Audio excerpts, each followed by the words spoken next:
Ito, magsisimula naman tayo mag-terminate. Linuloko ko nga pala yung kasamahan ko dyan. Kasi binigyan ako ng kasama mag-terminate na parehas ko rin mahina ang mata. Kaya, ayan.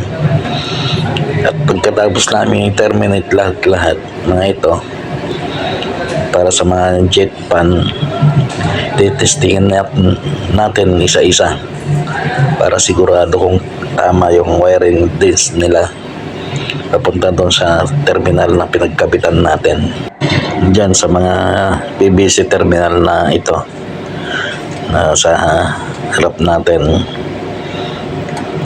At papasok doon naman yung sa kabila naman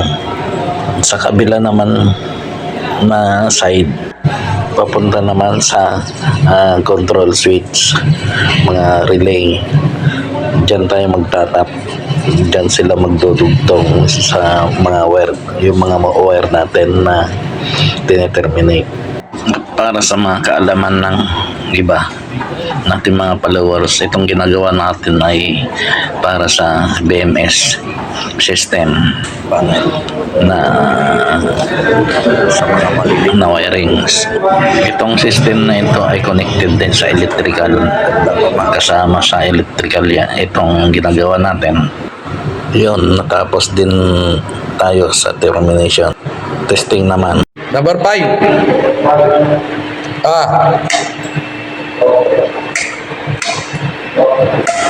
Automod.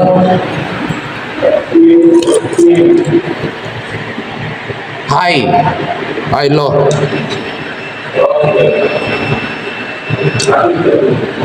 Okay na. 15, 16. Another one. Coming. Again. Okay.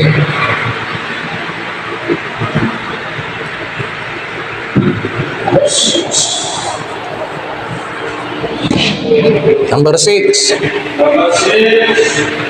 Auto mode.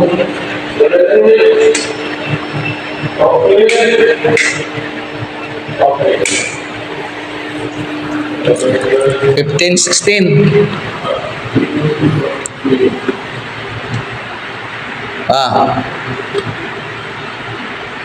Titesting tayo ng kung tama yung terminate nila.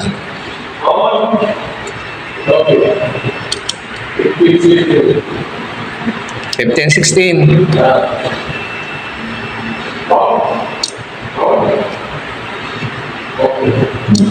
Tumama naman. Ito yung connection ng iba sa magnetic conductor. Ito yung main. Ito yung indicator. Yung indicator niya. Isa-isa namin. Auto mode.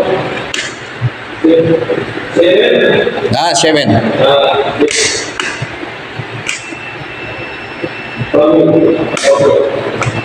Okay. Isa-isa namin para sigurado bawat panel.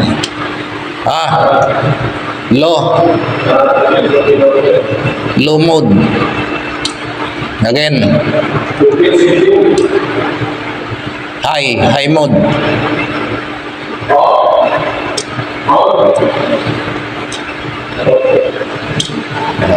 Ngayon ito lang yung trabaho namin. Testing. Pagkatapos ng termination, testingin para sigurado. What number?